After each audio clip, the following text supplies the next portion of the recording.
So hi everyone, it's your girl Bemsi again and welcome back to my channel, and this is episode 3 of our new series, which is interviews, and we're going to be talking to a fashionista, Mrs. Romanshika Singh. Hi! She's all the way from Nepal, so you guys should be super excited and super happy because we have a new guest. And so yeah, without much ado, let's dive into business. So the first question for Miss Romanshika is why fashion? Why did I start working into fashion? Yeah. Or why does fashion intrigue me? Both. Take it however you will.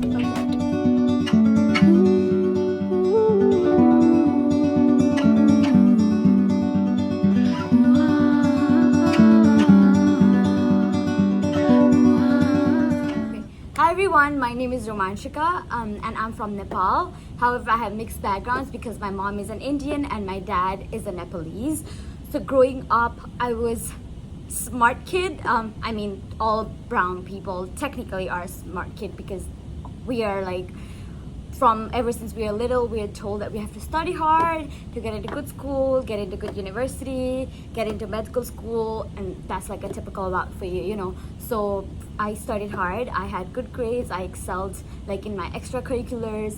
I was, in spelling bee, in the debate team. Oh, wow. I did all of Snaps. all of those things. And then when I thought about my career, right?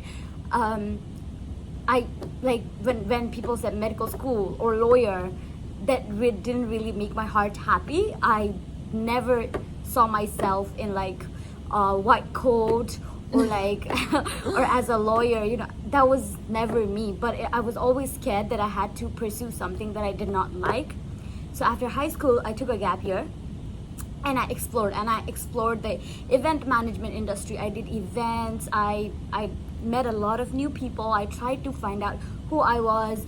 Then COVID happened, and then I started exploring with my clothes. So I cut clothes. I made like kami tops out of my t-shirt, and all those, like, that's how I was introduced to the fashion world.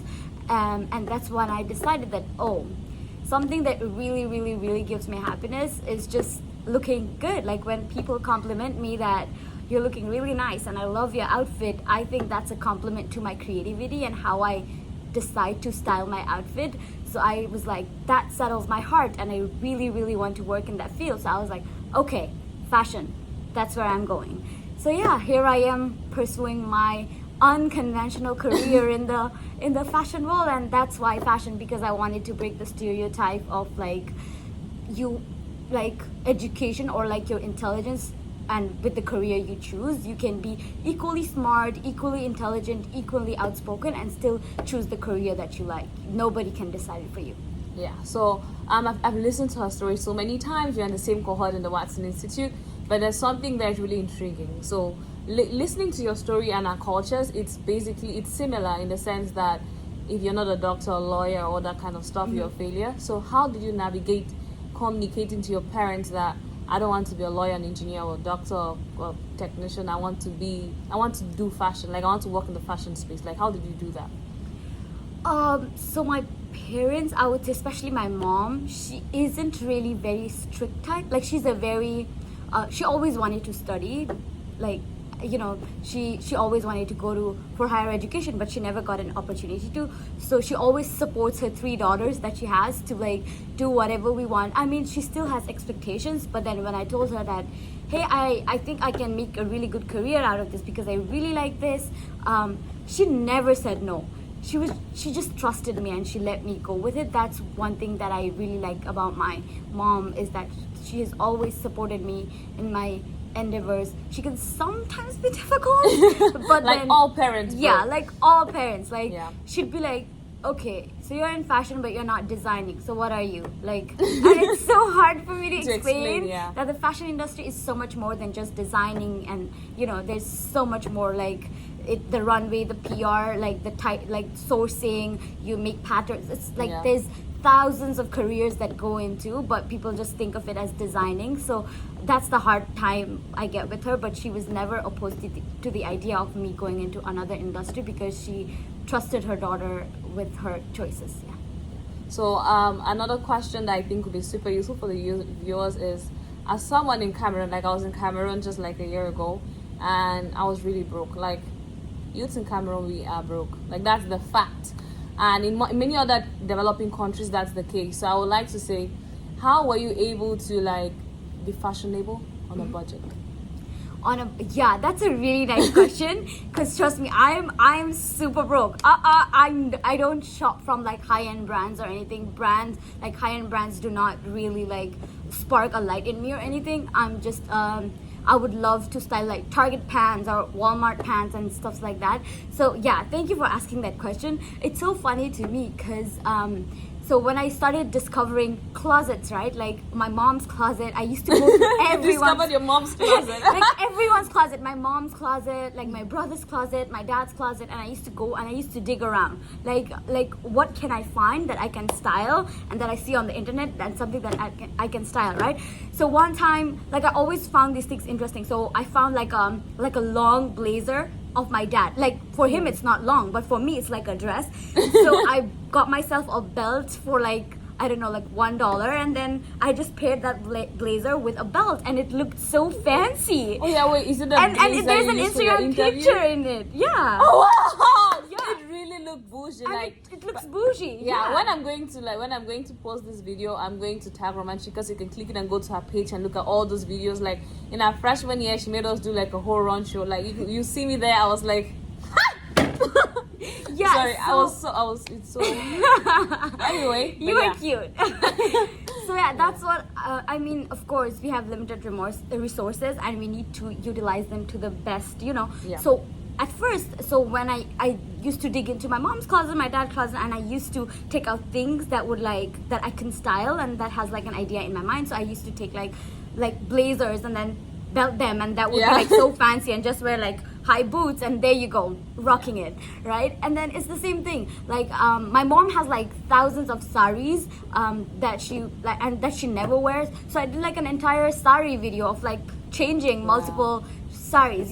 So I think there's always, you don't necessarily need to have that money. You just need to have that sense, and you can just even go to Target, Walmart, JCPenney, or wherever, and then just get those perfect, like, you need to have like sense what you can pair. It's more about styling than money. That's what I think. Yeah. In Cameroon, you can go to Marché Betty, or you can go to Marché Central, all those places, and find your krika. And when you mix your krika, style it, that's how you'll be looking stylish and good. So, my final question for you would be: what is your call to action in concerning the fashion industry, social impact, and just young people in general? Like all those three things, what do you have to tell the young people today? Something that I don't really associate with is like brand names. Like for me, having a Gucci bag, or like, it doesn't really mean a lot. Like I don't care if I have like a normal bag or a Gucci bag. It doesn't really mean. So I think probably not to think that way, because I think something that you can find like it at a really like good price is as durable or even more durable, and can give you the same comfort over like the bag that you think is high end. I think it's like the same service that you get, or probably even better. So yeah, choose comfort and stylish. Go that way, I would say. And then something that I would like to say is like sustainability in the fashion world is such a buzzing word, and it's not necessarily just connected to using sustainable fabric, but it's so much more. It digs deep into the concepts like paying well to your laborers, right? If you can be a company that uses the dead stock from like the fast fashion companies to make your resources, like make your fabrics, right? So there's so many more concepts that you can dig into, and sustainability does not necessarily mean that you have to use those sustainable fabrics. There's, I think, 4 or 5 factors that makes a business sustainable, and that's not just limited to you using sustainable fabrics. So I definitely encourage my younger audience to read more about it, and just read more about it and try to find out how you can help. I think it's always good to be knowledgeable.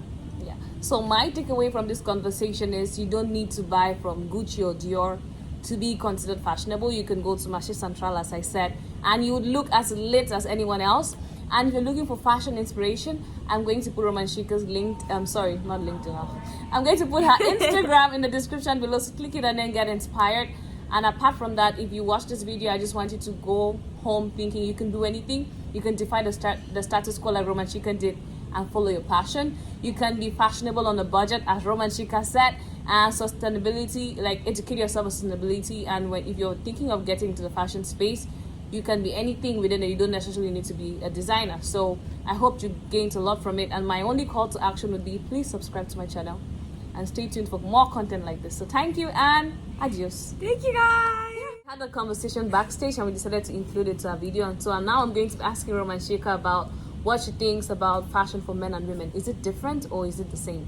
Like, tell us more about that. Yeah, I think it's very important to discuss this since we're in 21st century and ending 2022 and going into 2023. The world has evolved so much and there's more than men and women. Yeah. You know, so we're evolving into a world where clothing is becoming more gender neutral.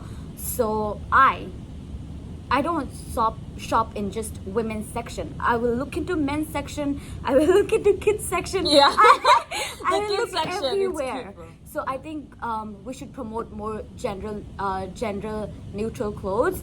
It also to be like more equal and to promote equality in our society for everyone that exists, not just male or female or men or women, but everyone that exists. I think that's the route we are going in right now, and that's the route we should be taking. Yeah. So thank you very much again, Romanshika, for sharing. You're really, how do we put it? You're really woke. And I appreciate that. So thank you. Thank you, guys. Yeah, bye. Bye for real now. Yeah, bye.